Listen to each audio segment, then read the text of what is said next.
Hello, everyone. We are just getting started with our event, and we are recording this today as you've been asked to consent to. Thank you very much for joining us today for Dimensions and Travel's latest updates on passport renewals and visas. This is a conversation we're having today with CIBT. They are the largest provider of visa and passport services in North America. So rather than taking you on one of our usual virtual journeys today, we are going to go behind the scenes to make sure all of your documentation is ready to go when you start traveling again. My name is Diana St. James, and I am one of the owners of Dimensions and Travel, along with Jill Romano. Safe travel is back, and we see it every day in all the requests that we're starting to get from people. And these virtual events are a wonderful way for us to keep the spirit of travel alive while we wait to go. However, we hope now that things are opening up, that these will be a source of inspiration for you. And all of us here at Dimensions and Travel are standing by to make your travel dreams a reality. Before we get started, just a reminder, we are recording this. We always record our events, and they will be posted on our website as well as our YouTube channel. You're all in listen only mode, meaning that your cameras are off and your microphones are off. This gives us a greater bandwidth to do our presentation, and it helps to minimize distractions. And finally, please note the chat button down at the bottom of your screen. You're welcome to post questions there at any time. Jill may answer them as we go along, or we'll wait and answer them at the end. But either way, we will try to get to your great questions. So back to CIBT. They provide services to 75% of the Fortune 500 companies, and they can assist residents of all 50 states through their offices around the US. They provide information and assistance with visas and passports. And Jill and I, in our rehearsal yesterday with our guests, were so pleased to see how rich their website is with COVID-19 entry health information. It is just an amazing database of everything you need to know on current health entries. So we'll be giving you a demonstration of that during the presentation today. You can do these kinds of things yourself. You can look all this up on your own, do your own visas, passport renewals, but sometimes using a company like CIBT is a great choice. Things are ever changing right now with forms and rules, and they have connections that can help make things go much faster sometimes. So this is a good time to at least know that a service like this exists. I once spent 6 months processing my son's student visa to go to college in Scotland. And later on, I found out that a company like CIBT could have done everything for me. And I feel like that is 6 months of my life I will never get back again. And it would have been completely worth it to get my, to have had their assistance. And for our clients that are doing multi-country visas, like Cambodia, Vietnam for a river cruise, or Africa doing multiple countries, this is a great resource to use to make sure they all work together well. But before we dive in, I would like to introduce my business partner and agency co-owner, Jill Romano, who will introduce our guest from CIBT. Hi, Jill. Hi, Diana. Hello, everyone. We're delighted you're here today. And I am so pleased to introduce you all to Siobhan Thomas. She is the account manager for CIBT. She has worked as an account manager for CIBT for 6 years, and she specializes in leisure travel or vacation travel. She is an expert on the sometimes, and I think more than sometimes, complex rules governing the issuance of visas needed to cruise, fly, or drive across borders. She has been working in the travel industry for 25 years, and prior to joining CIBT Visas, she worked for American Express Travel, Sutton Place Hotels, and Meridian Hotels. She attended the University of Massachusetts in Boston, and that's where she is currently today for our presentation. Diana and I can say from our experience in working with her, we can assure you today's event will be full of information on visas, passport renewals, and so much more. Siobhan, we're all eager to hear about your updates. So please, the floor is yours. Thank you so much. Well, thank you, Jill and Diana, and thanks everybody for setting aside time this afternoon to spend time with us and learn more about the what I find fascinating world of visas and passports. And hopefully, after today, you'll sort of understand some of my fascination with it. So we have been, CIBT Visas is the largest visa and passport service provider in the world. We have broken up into two different companies. One company works with sort of the simpler visa, business and tourist visas that are required for travel. And we also have an arm of our firm that is called Newland Chase that does immigration services. So through that company, we work with people who are relocating to other countries, whether it's for work or pleasure, helping them with getting residency permits and, sort of the more complicated work requirements that are needed. So as you can imagine, our business was pretty hard hit by COVID-19. The destinations that we travel to are those, or that, the destinations that people travel to where they need a visa were some of the first ones to shut down. So, typically it was always Russia, India, China, were sort of the big three countries where US citizens need a visa in order to go. And those countries shut down pretty quickly. So our visa orders stopped, but what we found was we were inundated at that point with questions from our customers asking what countries could they go to? If they could go, what did they need to do to get there? So we kind of grew our business over this past year from talking with people not only just about whether or not a visa or passport is required to travel, but also providing them with updates on what the health and entry requirements are to get into a specific country. And that just sort of grew kind of organically because, as I stated earlier, we're a large global immigration and visa services company. So all of our offices were being inundated with those questions. So we started keeping the information on a blog. And then as the pandemic wore on and the information became larger, we decided that we needed to create a database in order to search that information because all of our offices, understandably, were being asked the same questions over and over again. So we created something called the Health and Entry widget on our website. And I am going to right now switch over to show you the actual website. Let's see.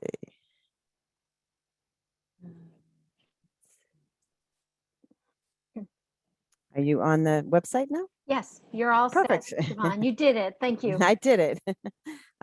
So we have set up, we partner with Dimensions in Travel. They recommend us for visas and passports. So we've set up a custom website for their travelers, which is cibtvisas.com/dimensions in travel. And Diana and Jill or your agent can provide you with a link over to that site as well.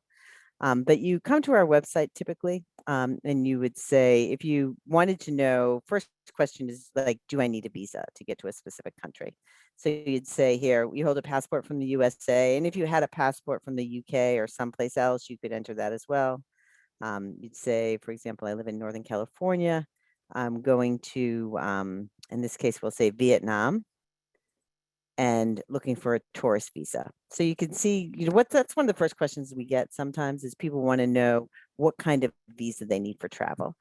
So here, usually pretty obvious that it's a tourist visa, but if you click on the little question mark, it explains to you what the different kinds of visas are that are available and when you would need to do that. So for example, if you were going to be staying in that destination for more than 90 days, you don't apply for a tourist visa, you would apply for a long stay visa. Or if you were a student, it's a different kind of visa. And so you would click here on the kind of visa you need. And if you're going to multiple destinations, you could also add in multiple destinations at this point. But you would click here on check requirements.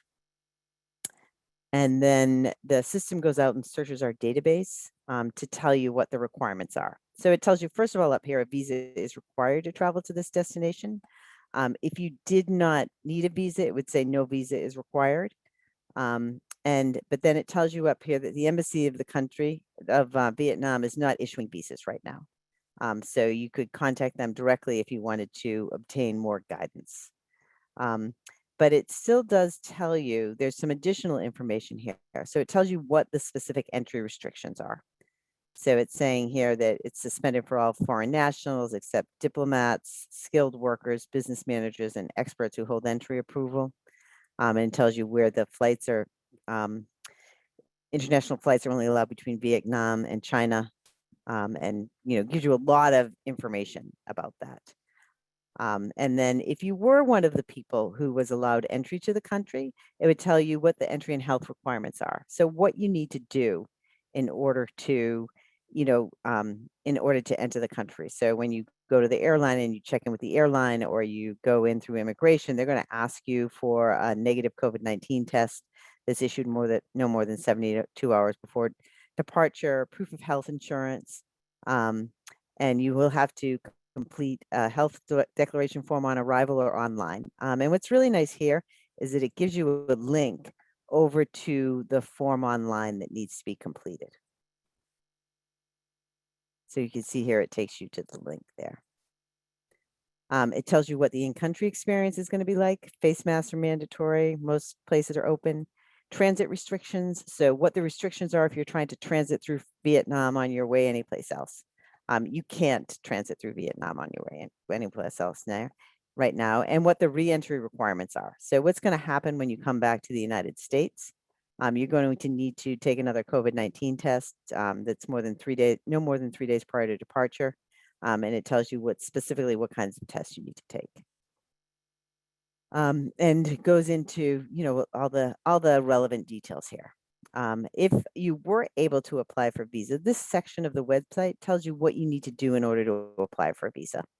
So you're going to need to send us your passport, a photograph, complete our visa order form, fill out an online health declaration, the visa application form, and then you also, in this case, Vietnam is pretty unusual because they have an option here where you can have the visa stamped in your passport, or you can obtain a loose leaf visa.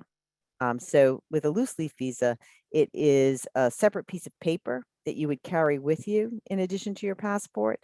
Typically, a visa is a stamp in your passport that shows, immigration, that you're eligible to come in. But in some cases, there is an option for a loose leaf visa.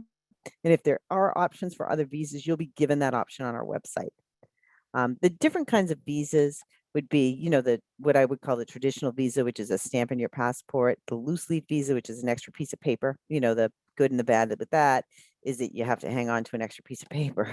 But you don't need to send your passport to us in order to get the visa, which is, a nice feature if you're traveling other places or you simply don't want to send in your passport. The other option is, in some countries, there are e-visas available. So there are electronic visas that can be completed online and issued online. So again, you don't have to send in your passport. They're typically an easier visa to apply for.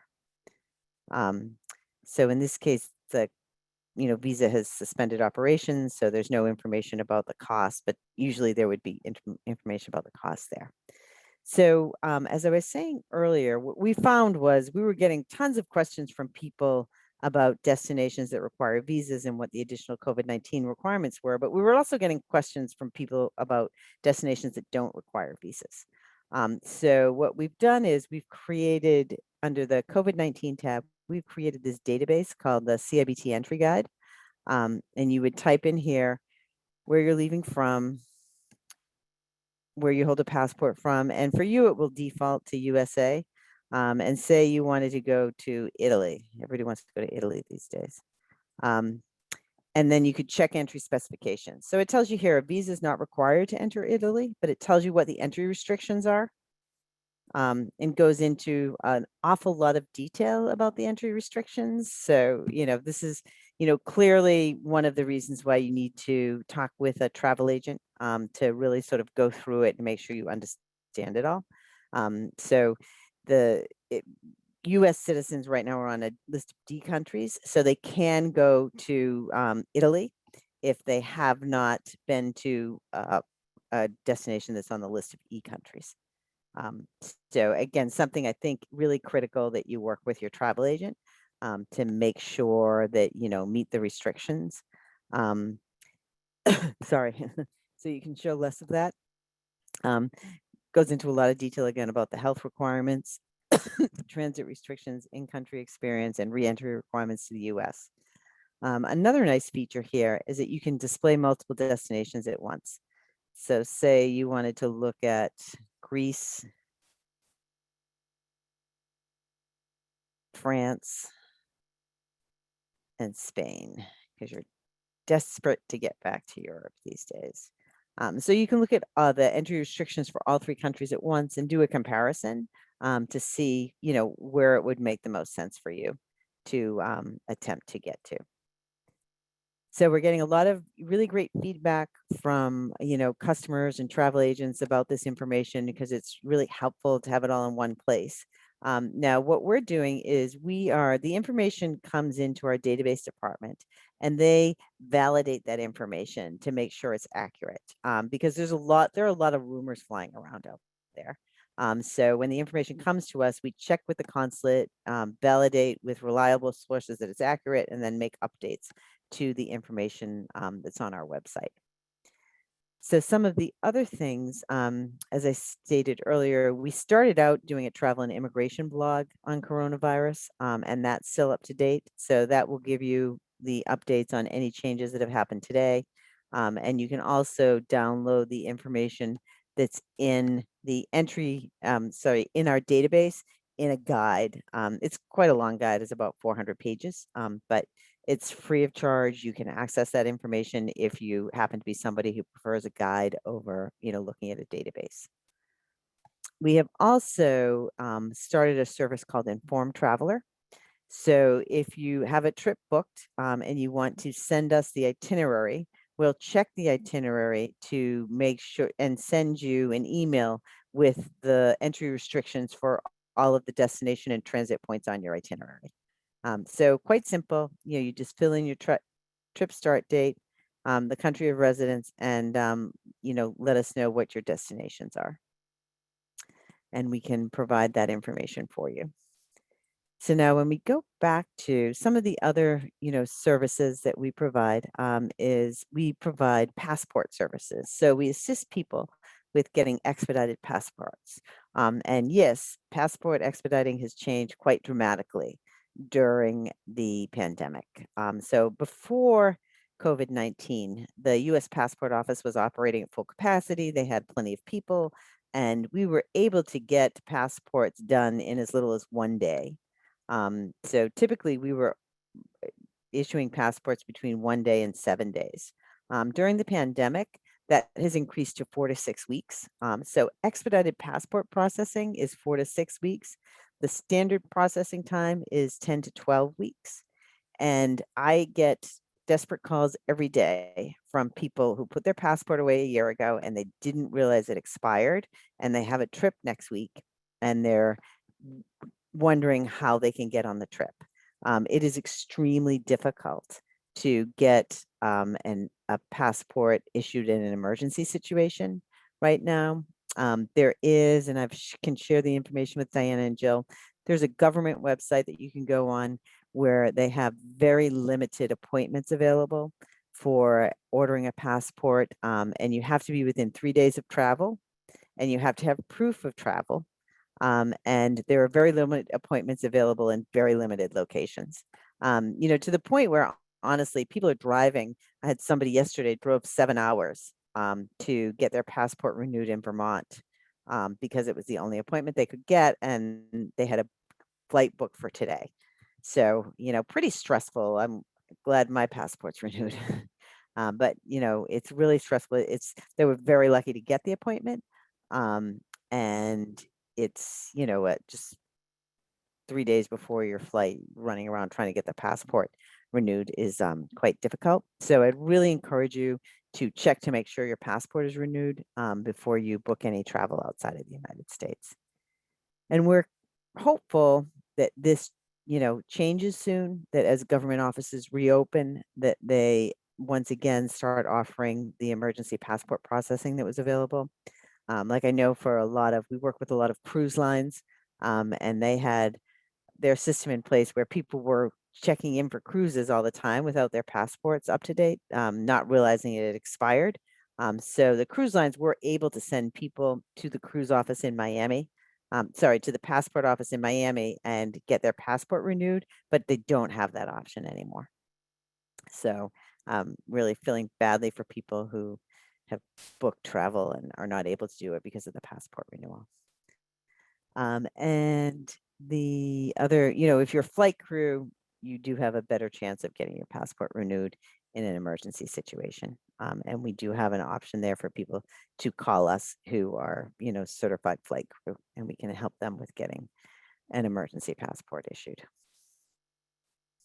So the other, I wanted to take a moment to show you a country where we actually can get a visa these days, which would be like Tanzania or Kenya.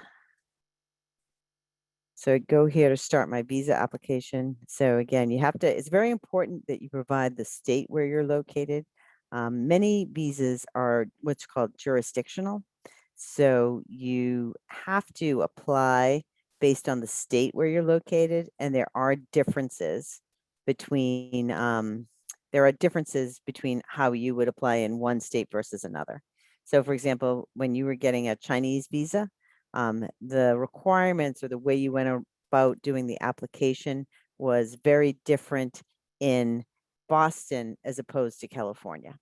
There were just some differences in what kind of photo they would accept. They were like small differences, but sort of significant enough so that you need to be sure you get the right state of residence.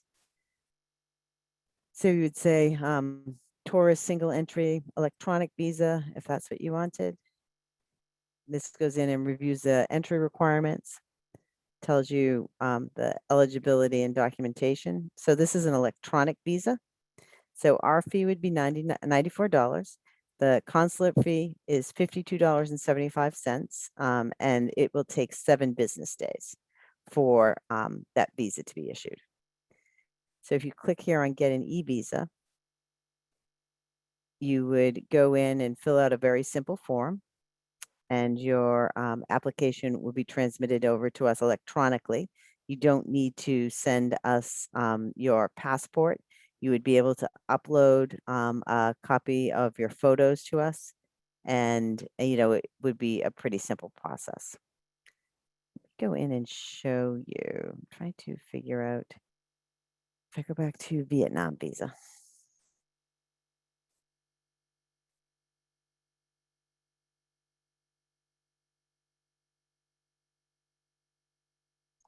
So some of the other nice features with photographs. So you have the option to send us a photograph, a standard passport photograph, or you can use our photo service where you would take, a photo using your camera or iPhone and upload that to us, and we would adjust it and make that acceptable to be used for a visa application. It goes through some frequently asked questions, and also goes through the guidelines for how to pose for a passport photo. And this is, the work that we do, the devil is definitely in the details, because really a country will not accept this gray background. They want a pure white background. So they won't accept shadows in the photo. They won't accept glasses on. And they won't accept you to have scarves or anything covering up your features. So we will work with people. A lot of what we do is when the documents come to us, we check them, and then we'll call you back to say if there are any red flags or any reasons why we think that it's not going to be acceptable, because there's sort of no sense when you file an application, even if it's rejected, the consulate is going to keep their fee and you're going to have to pay again to apply again. And it's just, a waste of time. Most people are applying for visas fairly close to their travel dates. So they do not have time to waste going back and forth. So, that's a big part of the service that we do is we get the documents, we check them to make sure they're complete and accurate and let if there's anything that's, jumping out at us and is going to cause you a problem. And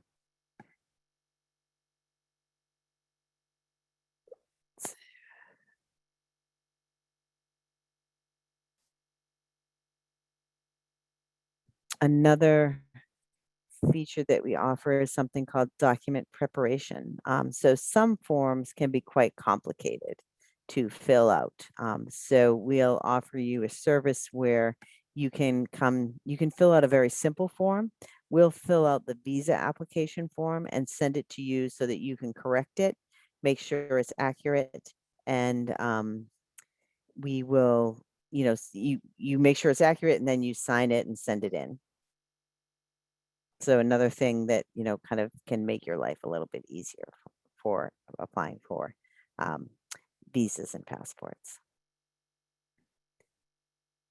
So we also, in terms of expedited visa solutions, so we will lay out for you on our website what the processing time is. And in some cases, the consulate will offer rush options, and in some cases, they simply don't. So we would advise you and guide you on what the processing times are. But, you really don't want to push it. Like if we say 7 days, definitely give yourself at least 8 or 9 days because all visas are issued at the discretion of the consulate. So if they decide to take an extra day and ask some questions, then, they have the right to do that. And let's see.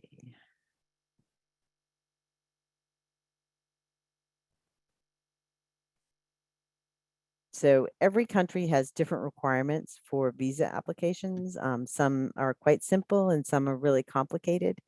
We don't really have a sense at this point of what will happen when the world opens up, whether it's going to be, sort of more difficult to get a visa.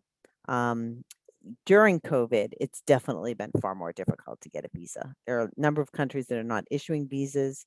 Countries that are issuing visas are taking much longer to issue the visa than they were in the past. And we don't know for sure if that's going to continue, but absolutely over COVID, it was much harder to get a visa or passport than it was before the pandemic, which I guess is not a surprise to anybody. We also do something called document authentication. So if you have a document, it's mostly used if you were getting married overseas and needed to get documents legalized, then you can send it to us and we'll take it to the State Department and get it legalized for you. It's also used if you're sort of buying a business or a home or something overseas. Then that's a service that we also provide. Let's see. Within our system, you also have the ability to save what's called a My Account profile. So you can save your information online when you create your first order, and then we will keep the information online. And so when you go to complete additional orders or additional visa applications, the information is automatically uploaded into it, so you don't have to keep repeating the same information over and over.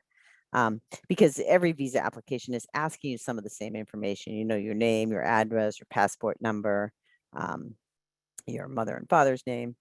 So all of that can be maintained within profiles in our system. You, of course, when you place the order, you have the ability to indicate whether or not you want to use a profile. So thank you. That's kind of covering everything for me. Do we have any questions? Thank you so much, Siobhan. That is just a wealth of information, and we are so grateful that we've had an opportunity to take a tour of your website and just hear boots on the ground what it is like right now in order to get documentation in order.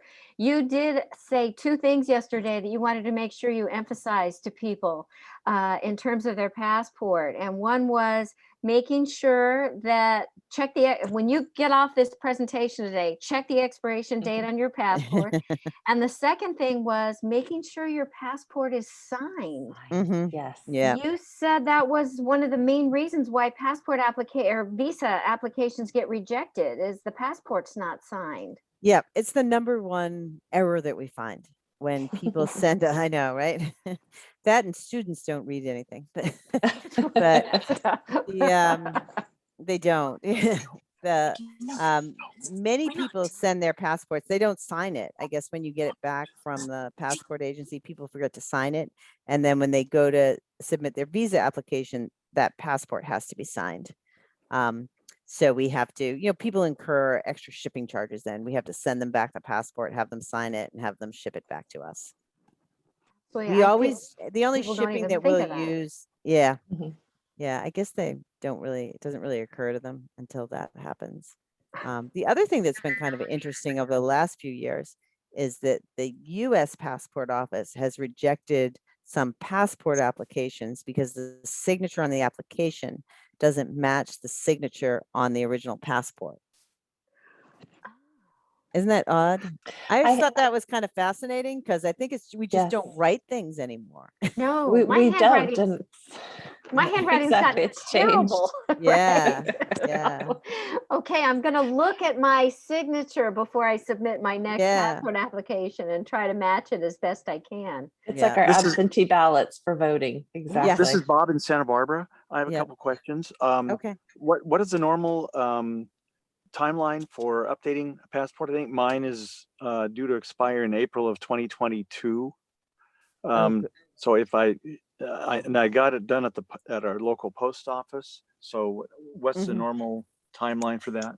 Good question. I'm glad you brought it up. I wish I should have brought it up before. But in order to travel, you really need to have at least 6 months validity on your passport when you travel.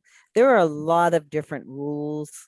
Many countries will not let you into the country unless you have at least 6 months validity beyond your date of exit, from the country. And there are some countries that will let you go in with less than that, but as a general rule, it's 6 months. And so the best practice is if you're within 6 months, you need to get it renewed. And the standard processing time is 10 to 12 weeks. 10 So to if 12 you're weeks. April Okay. next year, you probably should Work see on it about now. getting it done. Yeah. Yeah. Okay. My other question is, I have not only my vaccination card in hard copy, but Mhm. also on my phone. Yeah. If I forwarded it from my phone via text message to whoever I needed to send it to, as far as of getting a visa, would that eliminate some of the steps in terms of applying for a visa, or does it make any difference?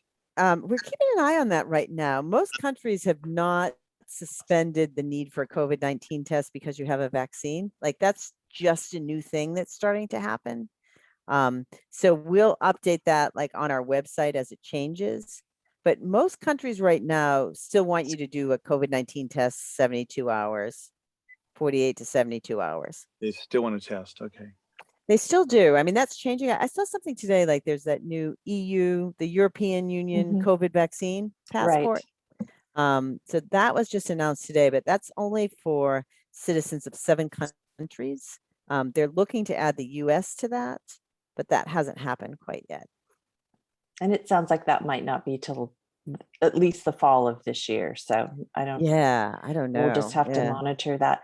Siobhan, one of the things that came to mind, and Bob, thank you for your questions, is not only about signing your passport and making sure you've got the 6 months, but also you want to check, some countries require a certain number of pages. So, we've got a lot of well-traveled folks on this call. So you also want to check sometimes if there's a certain number of pages. I know for Africa, you have to have a certain number of blank pages before you go over. Yeah, and it varies. Some countries are Mhm. 2, some countries are 3, some countries are 1.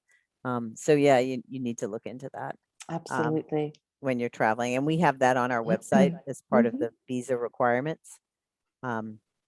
Yeah, I mean, that's part of like when we check because we can't submit a visa usually unless there's enough pages. So our team will check it and we'll call you if it's an issue. before we submit it.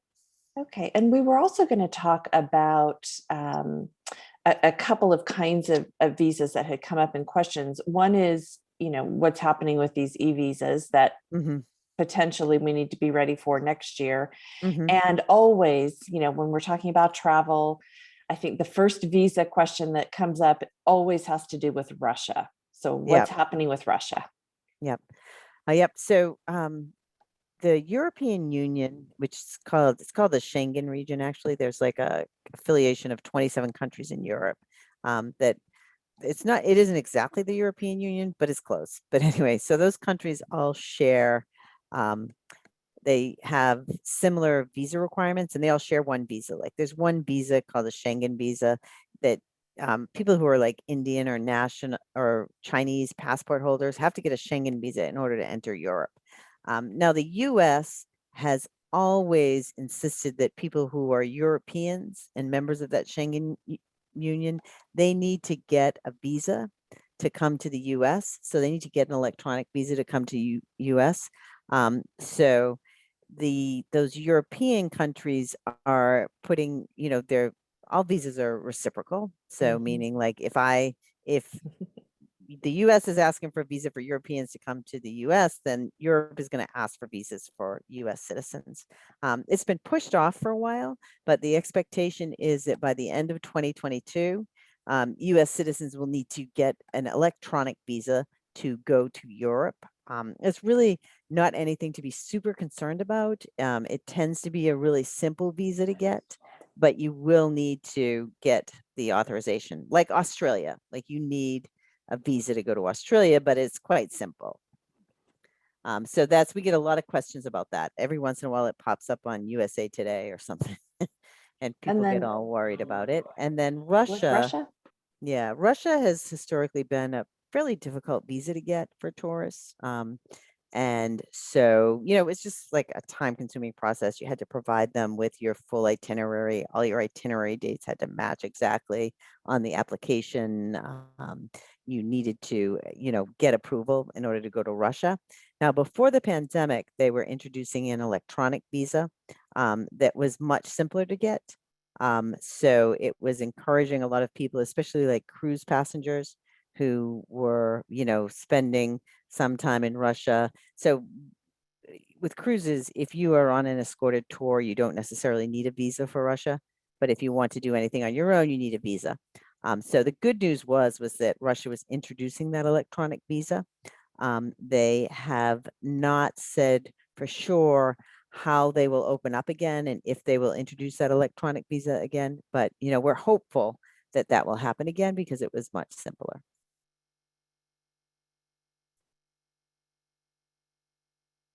Pardon me, just lastly, you mentioned a little bit about the form people can fill out and your team looks at all of the information and gives them updates, et cetera.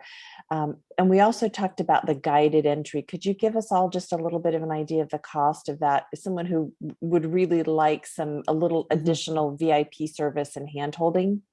Sure. We have a guided entry service, which is our concierge service. And so that is for people who want to have one agent assigned to work with them.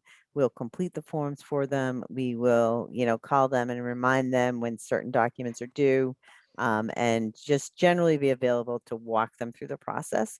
And so that service is available. It's a cost of $550.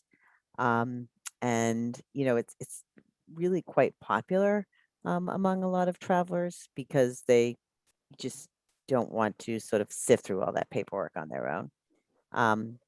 So that would be something that will be offered to you when you place the order. So you can either, choose to use that service or not.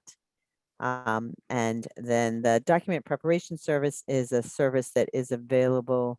So if you want us to complete the application form for you, you'll complete a very simple form. We'll complete the more difficult form. And that's available. And the cost on that is $90, an additional $90. And those would all be services that would be offered to you when you complete the application form. Well, I have to agree with what Diana said in the beginning.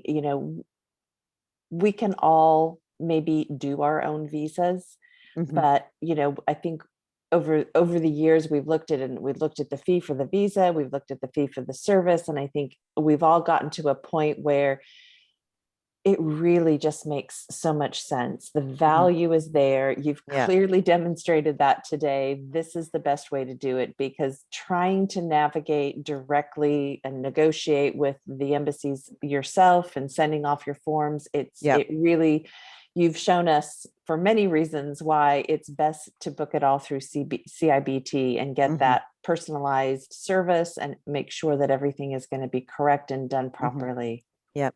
Yeah. Well, I mean, people will say, you can call. We have a customer service number on our site. You can call there. A person answers the phone and helps answer your questions. Navigating some of the consulate websites is extraordinarily difficult. Yes. To sort of figure out what it is that they actually need from you is really difficult. You can go onto our website and everything's sort of standardized and in the same format. We've tried to keep it simple.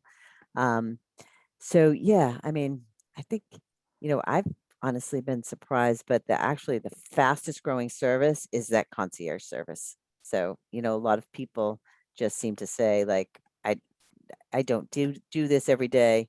I want you to take care of it, So, and some of the visas, like a China visa, for example, is a 10-year visa. So, you're kind of one and done if you're spending a lot of time with China. Right. Well, Maybe someday, hopefully. That's all the questions that we have right now. Thank you so much, Diana. Yes, thank you, Siobhan, for opening our eyes to, what your service can do, the COVID-19 information on your website. You've told us that you've got resources all over the world that feed you information on, a regular basis to make sure that it's updated. And it really gives us the confidence to recommend you all. So great. Thank you very much. We appreciate your time today. And thank you. Thank you so much for being with us. We appreciate it. Thank you, Diana and Jill. We Okay. really appreciated right. the time to talk to you and your customers. Thanks. Thanks, everybody, for coming. And we'll see you next week for Morocco. Take care. Bye-bye now. Okay.